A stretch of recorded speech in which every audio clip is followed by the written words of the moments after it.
ทำงานใส่เพื่อนเวลาไก่ล้วนลำแต่ต้นเท้าได้ห่างเหือน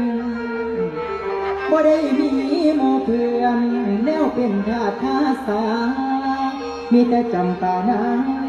เบิ่งแย้มแย้งเศร้า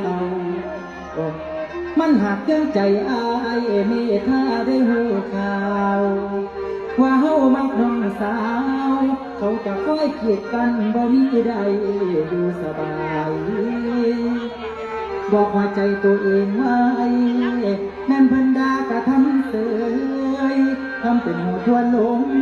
บ่หูสึกอิหยังได้จากปานใดสิหลุดพ้นอดทนมากะลาเมื่อยคิดอยากกลับเต้าบ้านมันด่าเจ้าอยู่จังใด